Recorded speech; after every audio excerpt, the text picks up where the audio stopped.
Hello everyone, आप सभी का हमारे चैनल आयुर्पथगामिनी बाय जीसीएम में हार्दिक स्वागत है। आज से हम चरक संहिता का चिकित्सा स्थान पढ़ना शुरू करेंगे। तो चलिए शुरू करते हैं। चिकित्सा स्थान को पढ़ने से पहले हमें ये पता होना चाहिए कि जो आचार्य हैं उन्होंने सूत्र स्थान, निदान, शारीर, विमान और इंद्रिय स्थानों के बाद में ही चिकित्सा स्थान का वर्णन क्यों किया है, उससे पहले चिकित्सा स्थान का वर्णन क्यों नहीं किया। तो जैसा कि हम जानते हैं, आयुर्वेद का जो प्रयोजन है स्वस्थस्य स्वास्थ्य रक्षणम आतुरस्य विकार प्रशमनम च, यानी कि स्वस्थ व्यक्ति के स्वास्थ्य की रक्षा करना और रोगी के रोगों को दूर करना। इस प्रयोजन की सिद्धि तब तक नहीं हो सकती जब तक हमें व्याधियों के जो प्रकोपक दोष हैं उनके बारे में ज्ञान नहीं होगा। व्याधियों के कारण, रोगों के लक्षण, पूर्व रूप, साध्य असाध्य आदि विषयों का जब तक हमें ज्ञान नहीं होगा तब तक हमारी जो ट्रीटमेंट है वो सक्सेसफुल नहीं हो सकती।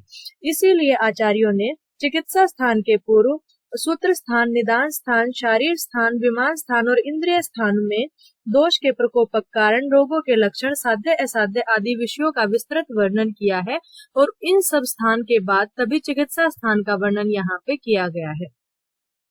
अब हम जानते हैं कि चिकित्सा स्थान के अन्य क्या क्या नाम हैं। तो चिकित्सा स्थान को औषध स्थान, योग स्थान, उत्तम स्थान और रहस्य स्थान के नाम से चरक संहिता में अनेक स्थानों पर जाना गया है। तो जैसा कि हमें पता है कि जो चिकित्सा है वो अलग अलग मेडिसिन यानी कि औषध, औषध के योग, ये सब चिकित्सा से ही रिलेटेड हैं। इसीलिए चिकित्सा स्थान के अन्य नाम औषध स्थान, योग स्थान, उत्तम स्थान और रहस्य स्थान इत्यादि बताए गए हैं। अब हमें ये पता होना चाहिए चिकित्सा स्थान पढ़ने से पूर्व कि चिकित्सा होती क्या है। तो चिकित्सा की डेफिनेशन बताते हुए आचार्य कहते हैं कि चिकित्सा होती है रोग निवृत्ति जनक व्यापार, यानी कि रोग से निवृत्त होने का जो व्यापार है, रोग को दूर करने के लिए जो भी क्रियाएं की जाती हैं वो सब चिकित्सा के अंडर आती हैं, यानी कि उन्हें चिकित्सा कहते हैं। या फिर रोग अपनयन, यानी कि रोग को दूर करने वाले जो भी कार्य होते हैं वो सब चिकित्सा कहलाते हैं, तो इसे ही चिकित्सा कहते हैं।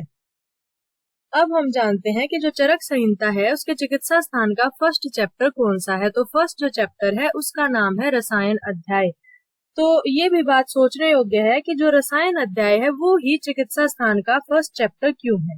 तो जैसा कि हमने पहले पढ़ा, आयुर्वेद का जो प्रयोजन है उसमें प्रथम क्या है, स्वस्थ के स्वास्थ्य की रक्षा करना, यानी कि जो पहला हमारा एम है वो है स्वस्थ व्यक्ति के स्वास्थ्य की रक्षा करना। और स्वस्थ व्यक्ति के स्वास्थ्य की रक्षा करने के लिए आचार्य चरक ने सूत्र स्थान में जो स्वस्थ चतुष्क अलग से दिया है उसमें सूत्र स्थान के 4th से लेके 8th चैप्टर तक आते हैं और उसमें स्वस्थ के स्वास्थ्य को बनाए रखने के लिए जो भी विषय हैं उनका सैद्धांतिक वर्णन वहां पे किया गया है। और यहाँ पे चिकित्सा स्थान में भी आयुर्वेद का जो प्रयोजन है उसका फर्स्ट पार्ट है स्वस्थ के स्वास्थ्य की रक्षा करना। उसको पूरा करने के लिए प्रथम यहाँ पे रसायन और वाजीकरण अध्यायों का वर्णन, फर्स्ट 2 चैप्टर जो है, फर्स्ट चैप्टर है रसायन, सेकंड है वाजीकरण, तो इनका वर्णन ही प्रथम किया है। और यहाँ पे जो रसायन और वाजीकरण है ये व्यवहारिक पक्ष दर्शाते हैं उसका, यानी कि व्यवहार में जो स्वस्थ के स्वास्थ्य की रक्षा बनाए रखने के लिए जो भी हमें मेडिसिन चाहिए, जो भी योग चाहिए, वो इन रसायन और वाजीकरण चैप्टर में दिए गए हैं। अब हम बात करते हैं रसायन अध्याय में भी जो आचार्य चरक हैं इन्होंने चिकित्सा स्थान में 2 चतुष्क का वर्णन किया है और वो 2 चतुष्क हैं, एक रसायन अध्याय में और एक वाजीकरण में, यानी कि रसायन अध्याय के भी 4 पाद बताए गए हैं और वाजीकरण के भी 4 पाद बताए गए हैं। और आज की वीडियो में हम सबसे पहले रसायन अध्याय का जो प्रथम पाद है जिसका नाम है अभ्य आम्लकीय रसायन पाद, उसको हम पढ़ेंगे। ये भी सोचने योग्य बात है कि जो रसायन अध्याय है उसका प्रथम पाद अभ्य आम्लकीय रसायन अध्याय ही क्यों है, यानी कि इसका नाम अभ्य आम्लकीय ही क्यों रखा गया। तो इसमें 2 वर्ड आए गए हैं, पहला है अभ्य, नेक्स्ट है आम्लकी, यानी कि अभ्य हरितकी और आम्लकी आंवला। तो यहाँ पे आयुर्वेद में मोस्टली हर जगह यही होता है कि जो चीज प्रथम दी गई होती है उसका महत्व ज्यादा होता है बजाय कि बाद के। तो इसीलिए जो फर्स्ट जो चैप्टर है उसके नाम में अभ्य आम्लकी आया है। तो यहाँ पे हरितकी और आम्लकी की श्रेष्ठता को दिखाने के लिए ही, श्रेष्ठता को बताने के लिए ही जो प्रथम पाद है उसका नाम अभ्य आम्लकीय रसायन पाद है, क्योंकि कहा भी गया है हरितकी मनुष्याणाम मातेव हितकारिणी कदाचित कुप्यते माता न उदरस्था हरितकी। और ये अश्विनी संहिता का श्लोक है। इसमें क्या बताया गया है कि जो हरितकी है वो मनुष्यों की माता के समान हितकारिणी होती है। कदाचित माता कुपित हो सकती है लेकिन हरितकी कभी कुपित नहीं हो सकती। तो इसीलिए यहाँ पे हरितकी और आंवले की श्रेष्ठता को दर्शाते हुए जो रसायन अध्याय है उसका प्रथम पाद अभ्य आम्लकीय रसायन अध्याय माना गया है या लिया गया है। अब हम इस फर्स्ट जो पार्ट है इसकी शुरुआत करते हैं।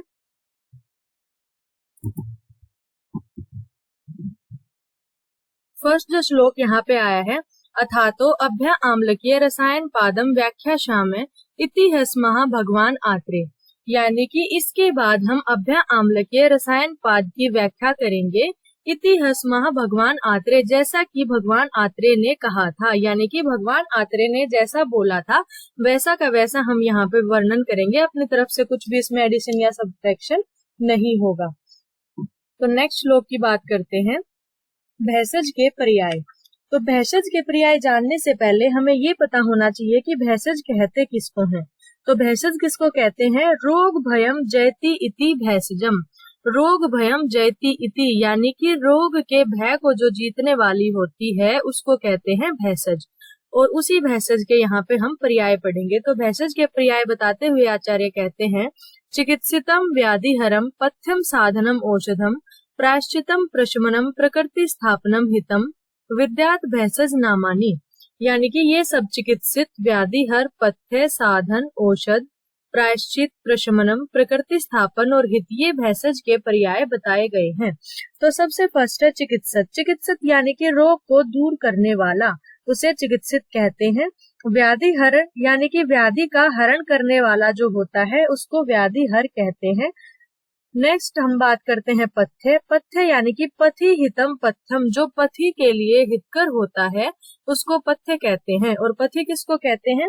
पथि जो वर्ड आता है वो स्त्रोतों के लिए आता है। तो हमारे शरीर के जो भी स्त्रोतस हैं उनके लिए जो भी हितकर है उसको हम पथ्य कहते हैं। नेक्स्ट आता है साधन। आरोग्य प्राप्ति का जो साधन होता है, आरोग्य जो प्राप्ति करवाता है उसको साधन कहते हैं। और ये भेषज के पर्याय के रूप में यहाँ पे लिया गया है। नेक्स्ट है औषध। जो औषध है, हम सभी को पता है कि जो औषधियां हैं वही व्याधि में हितकारी होती हैं, वही डिजीज को दूर करती हैं। तो यहाँ पे उपलक्षण मात्र से ये शब्द रूढ़ हो गया है और इसीलिए औषध भी भेषज का एक पर्याय है। नेक्स्ट है प्रायश्चित। प्रायश्चित हम कब करते हैं?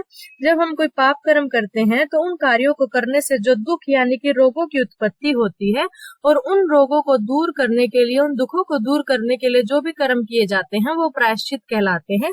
इसीलिए प्रायश्चित भी भेषज का पर्याय बताया गया है। नेक्स्ट आता है प्रशमनम। प्रशमन यानी कि जो क्रिया शारीरिक दोषों या रोगों को शमन करती है उसको प्रशमन कहते हैं। नेक्स्ट है प्रकृति स्थापन। प्रकृति की स्थापना करना। प्रकृति यानी कि जो दोष हैं, जो धातु हैं, मल हैं, जो विषम हो गए हैं उनको सम मात्रा में लाना ही प्रकृति स्थापन कहलाता है। इसीलिए प्रकृति स्थापन भी भेषज का पर्याय यहाँ पे लिया गया है। नेक्स्ट आता है हितम।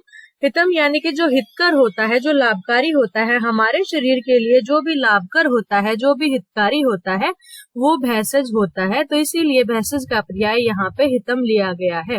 विद्यात भेषज नामानी यानी कि ये सब भेषज के अलग अलग नाम बताए गए हैं। नेक्स्ट हम श्लोक की बात करते हैं भेषज के प्रकार। तो भेषज के प्रकार बताए हैं, भेषजम द्विविधम चैतत स्वस्थस्य ओर्जस्करम किंचित किंचित आर्तस्य रोगनुत। यानी कि भेषजम द्विविधम यानी भेषज दो प्रकार की बताई गई हैं। फर्स्ट कौन सी है? स्वस्थस्य ओर्जस्करम किंचित, कुछ स्वस्थ के ओर्जस्कर यानी कि प्रशस्त या उत्तम भावों को बढ़ाने वाली, स्वस्थ के प्रशस्त या उत्तम भावों को बढ़ाने वाली, किंचित आर्तस्य रोगनुत, कुछ रोगी व्यक्ति के रोगों को दूर करने वाली। तो जो रोग होते हैं वो दो प्रकार के होते हैं, स्वाभाविक और अस्वाभाविक। तो इस जो श्लोक है इसकी सेकंड लाइन का जो फर्स्ट हाफ पार्ट है, स्वस्थस्य और ओर्जस्करम किंचित, ये स्वाभाविक रोगों के लिए आया है। जैसे जरा है, भूख है, प्यास है और स्वस्थ व्यक्ति के प्रशस्त भावों को बढ़ाने वाला। और जो नेक्स्ट पार्ट है किंचित आर्तस्य रोगनुत, वो अस्वाभाविक व्याधियों के लिए आया है, अस्वाभाविक व्याधियों को दूर करने वाले। तो भेषज के दो प्रकार हुए यहाँ पे, स्वस्थस्य ओजस्करम किंचित और किंचित आर्तस्य रोगनुत, यानी कि कुछ स्वस्थ व्यक्ति के प्रशस्त भावों को बढ़ाने वाली और कुछ रोगी व्यक्ति के रोगों को दूर करने वाली। अब हम नेक्स्ट श्लोक की बात करते हैं। तो नेक्स्ट श्लोक में आया है अभेषज प्रकार। अभेषज प्रकार जानने से पहले हमें ये पता होना चाहिए कि अभेषज कहते किसको हैं। तो अभेषज कहते हैं ऐसे द्रव्य जो वात आदि दोषों को या धातुओं को दूषित करने वाले होते हैं, दोषों को प्रकोपित करने वाले होते हैं। ऐसे जो द्रव्य होते हैं वो अभेषज कहे जाते हैं, यानी कि जो रोगों के भय को दूर नहीं करते। रोगों के भय को जो दूर करती थी वो भेषज थी, उसके अपोजिट क्या है, अभेषज, यानी कि ये डिजीज को उत्पन्न करने वाले होते हैं, वो अभेषज होते हैं। और अभेषज के प्रकार भी दो बताए गए हैं, अभेषजम चैद्विविधम बाधनम सानुबाधनम। अभेषज भी दो प्रकार का होता है, बाधन और सानुबाधन। तो हम बाधन और सानुबाधन को देखते हैं। बाधन कौन से होते हैं, जो तत्काल कष्ट को उत्पन्न करने वाले होते हैं, अल्प उपद्रवों को तत्काल उत्पन्न जो करने वाले होते हैं उनको बाधन कहते हैं। जैसे कि विष है, विष का सेवन करने से सद्य जो है प्राण घातक हो सकता है विष का सेवन करना, तो इसीलिए उससे क्या हुआ, विष सेवन से तत्काल ही कष्ट की उत्पत्ति हुई, इसीलिए इसको बाधन कहते हैं। सानुबाधन क्या होता है, जो तत्काल कष्ट की उत्पत्ति न करके कुछ काल के बाद कष्ट की उत्पत्ति करते हैं, उनको सानुबाधन कहते हैं, यानी कि जो कालांतर में कष्ट उत्पन्न करते हैं। जैसे दूषित विष सेवन कर लेने पर कालांतर में चिरकारी कष्ट होता है, या फिर जो दीर्घ काल से उत्पन्न व्याधियां हैं उनको भी हम इस कैटेगरी में ले सकते हैं। तो हम देखते हैं यहाँ पे ब्रीफली कि जो बाधन है वो एक्यूट डिजीज और सानुबाधन क्रोनिक डिजीज से हम इसको समझ सकते हैं। बाधन यानी कि एक्यूट डिजीज, एकदम से जो डिजीज की उत्पत्ति होती है वो बाधन होते हैं, और सानुबाधन जो कुछ काल के बाद डिजीज की उत्पत्ति करते हैं वो ऐसे द्रव्य सानुबाधन कहलाते हैं। तो ये अभेषज के प्रकार हैं। नेक्स्ट हम श्लोक की बात करते हैं। नेक्स्ट श्लोक है रसायनवाजीकरण। तो इसमें बताया गया है स्वस्थस्य ओर्जस्करम यत्तु तद्वृषम तद रसायनम प्राय प्रायेण रोगानाम द्वितीयम प्रशमे मतम प्राय शब्दों विशेष अर्थो ही उभयम ही उभय अर्थकृत। यानी कि इसमें बताया गया स्वस्थस्य ओर्जस्करम, ये हमने पहले भी पढ़ा है। स्वस्थस्य ओर्जस्कर यानी कि स्वस्थ के प्रशस्त भावों को बढ़ाने वाला, यत्तु तद्वृषम तद रसायनम, जो औषध या जो द्रव्य स्वस्थ व्यक्ति के ओर्जस्कर यानी कि प्रशस्त भावों को बढ़ाने वाले होते हैं, वही प्राय वृक्ष और वही रसायन होते हैं। नेक्स्ट क्या है, प्राय प्रायेण रोगानाम द्वितीयम प्रशमे मतम। प्राय शब्दों विशेष अर्थो ही उभयम उभय अर्थकृत। द्वितीय औषध, यहाँ पे जो द्वितीय प्रश्न में आया है, द्वितीय औषध किसके लिए कहा गया है, आचार्य जो चक्रपाणी है उनके मत के अनुसार द्वितीय यहाँ पे आर्तस्य रोगनुत से लिया गया है, और आचार्य गंगाधर के अकॉर्डिंग द्वितीय रसायन से लिया गया है। तो द्वितीय औषध प्राय रोगों को शांत करने वाली मानी जाती है। और यहाँ पे जो प्राय शब्द है, प्राय शब्दों विशेष अर्थो ही उभयम उभय अर्थकृत, यहाँ पे जो प्राय शब्द है उससे बाहुल्य अर्थ लेना चाहिए, क्योंकि जो दोनों ही प्रकार हैं, दोनों प्रकार कौन से, जो रसायन है और जो वाजीकरण है, दोनों ही प्रकार की जो औषधि हैं वो दोनों प्रकार के कार्यों को करने वाली होती हैं। और बाहुल्य से देखते हैं तो जो रसायन है वो बाहुल्य से रसायन कार्य करने वाली, और वो वाजीकरण भी होती है, और जो वाजीकरण है वो बाहुल्य से वाजीकरण कार्य करने वाली, बल्कि वो दूसरा रसायन कार्य भी करती है, लेकिन बाहुल्य से वाजीकरण कार्य करने वाली होती है। यहाँ पे ऐसा बताया गया है। अब हम नेक्स्ट श्लोक की बात करते हैं। नेक्स्ट श्लोक आता है रसायन के गुण। तो रसायन के गुण हैं दीर्घम आयु स्मृति मेधा आरोग्यम तरुणम वयम प्रभाव वर्ण स्वर उदार्यम देह इंद्रिय बलम परम वाक् सिद्धिम प्रणतिम कांतिम लभते ना रसायनात् लाभोपायो ही शस्ता नाम रसादि नाम रसायनम। तो रसायन के गुण बताते हुए क्या कहते हैं कि जो व्यक्ति रसायन का सेवन करता है उसे दीर्घम आयु यानी कि उसकी आयु दीर्घ हो जाती है, लंबी आयु हो जाती है, स्मृति यानी कि स्मरण शक्ति, मेधा यानी कि धारण करने की शक्ति, आरोग्य, तरुणम वयम यानी कि तरुण अवस्था, प्रभा यानी कि शरीर की कांति, वर्ण वर्ण जो है गोर कृष्ण इत्यादि जो वर्ण है वो वर्ण उसका उज्जवल हो जाता है, स्वर उदार्यम, स्वर उदार्यम यानी कि स्वर का उदार होना, वाणी का उदार होना, देह इंद्रिय बलम परम, देह व इंद्रियों में बलम परम, बल जो होता है वो परम होता है, उत्तम यानी कि देह व इंद्रियों में उत्तम बल की प्राप्ति होती है।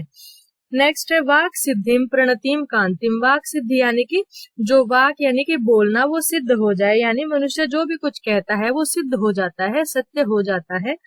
प्रणति यानी नम्रता, कांति शरीर में सुंदरता, और कांति लभते न रसायनाद, मतलब ये सब जो लाभ है ये रसायन सेवन के बिना नहीं होते हैं। नेक्स्ट लाइन है लाभो पायो ही शस्ता नाम रस आदि नाम रसायनम। शस्त यानी कि जो प्रशस्त है, रस आदि नाम प्रशस्त रस आदि धातुओं की प्राप्ति, धातुओं का जो लाभ है, मतलब धातुओं को प्राप्त करने का जो उपाय है वो रसायन के बिना और कोई नहीं हो सकता, यानी कि उत्तम धातुओं की प्राप्त करने का जो उपाय है उसको हम रसायन कहते हैं। अब हम नेक्स्ट श्लोक की बात करते हैं। नेक्स्ट है वाजीकरण। वाजीकरण में कहा गया है अपत्य संतान करम यत सद्य संप्रहर्षणम वाजिव अति बलो येन यात्या प्रतिहत स्त्रिय, यानी कि अपत्य वर्ड आता है संतान के लिए। अपत्य संतान करम, और जो ये सेकंड संतान है इसका मतलब है विस्तार करना। तो अपत्य का संतान करना यानी कि अपत्य का विस्तार करना। तो जो भैंसज अपत्य संतान यानी कि विस्तार कैसे होगा संतान का, जैसे पुत्र पौत्र इत्यादि की उत्पत्ति होगी। तो अपत्य का जो संतान करने वाली है यत सद्य संप्रहर्षणम, जो सद्य यानी कि शीघ्र ही हर्षण को उत्पन्न करने वाली है, शीघ्र ही मैथुन कर्म में जो हर्षण है उसको उत्पन्न करने वाली होती है, उसे हम वाजीकरण कहते हैं। नेक्स्ट है वाजिव अति बलो येन यात्या अप्रतिहत स्त्रिय। जो वाजिव अति बलो यानी कि अति बलवान घोड़े के समान जो अप्रतिहत यानी कि बिना रुके हुए स्त्रियों के साथ मैथुन करने में जो समर्थ होता है, उसे इन सब मेडिसिन के यानी कि वाजीकरण द्रव्यों के सेवन करने से ये लाभ उत्पन्न होते हैं। नेक्स्ट हम बात करते हैं भवते अति प्रिय स्त्रीणाम येन येन उपचीयते जीर्यतो अपि ऐशयम शुक्रम फलवदेन दृश्यते। भवती अति प्रिय स्त्रीणाम, स्त्रियों में वो क्या होता है अत्यधिक प्रिय होता है। ये उपचीयते जिससे क्या होता है उपचय होता है। उपचय यानी कि पोषण होता है, शारीरिक धातुओं का पोषण होता है, पुष्टि होती है। जीर्य तो अपि अशय शुक्रम, मतलब जीर्य तो अपि जीर्ण होने के बावजूद भी, मतलब वृद्ध अवस्था आने के बावजूद भी अशयम शुक्रम, मतलब शुक्र के अशय के लक्षण जिसमें दिखाई देते हैं, मतलब शुक्र उसमें उचित प्रमाण में होता है, उचित क्वालिटी में होता है। तो शुक्र अशय के लक्षण जिसमें दिखाई देते हैं फलवदयेन दृश्यते, और वो फल वाला दिखाई देता है। फल वाला यानी कि संतान वाला दिखाई देता है। तो ये सब लाभ वाजीकरण के होते हैं। नेक्स्ट हम बात करते हैं प्रभुत शाख है शाखी येन चैत्तो यथा महान भवत्य अर्चो बहुमतम प्रजा नाम सुबहु प्रजय। तो प्रभुत शाख शाखी मतलब बहुत सी शाखाओं वाले शाखी यानी कि वृक्ष की तरह वो व्यक्ति होता है। और चैत्यो यथा महान, चैत्य के समान महान होता है। तो चैत्य क्या होता है कि गांव के बाहर जो एक बड़ा सा वृक्ष होता है और जिसपे सभी लोगों की अवधारणा होती है कि वहां पे देवता निवास करते हैं और जो पूजा स्थल भी होता है वहां पे पूजा की जाती है। तो उस चैत्य वृक्ष के समान उस व्यक्ति को महान माना जाता है। भवती अर्चो बहुमत है, यानी कि उस जो व्यक्ति की अर्चो यानी कि पूजा की जाती है, उस व्यक्ति की हर जगह पूजा की जाती है। प्रजा नाम सुबहु प्रजय, और वो ऐसा होता है वाजीकरण जो सेवन करने वाला व्यक्ति होता है वो हर जगह पूज्य होता है और अनेक प्रजाओं में भी वह बहुप्रज यानी कि बहुत संतान वाला होता है। नेक्स्ट है संतान मूलम ये नेह प्रेत्य च अनंत्यम अश्नुते यश श्रियम बलम पुष्टि वाजीकरणम एव तत्। संतान मूल मतलब वाजीकरण का जो प्रयोग है वो संतान का मूल है, यानी कि संतान उत्पत्ति करने का मूल होता है।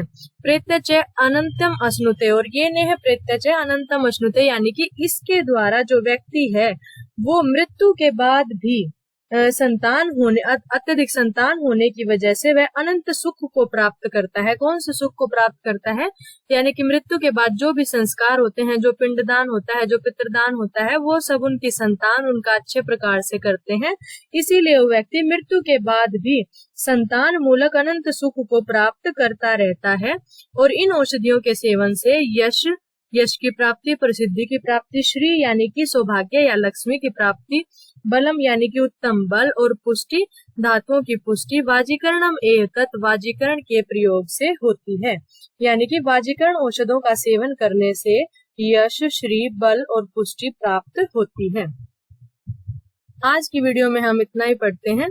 अगर आपको हमारी वीडियो अच्छी लगी तो इसे लाइक करना, शेयर करना और चैनल को सब्सक्राइब करना मत भूलना। Thank you so much.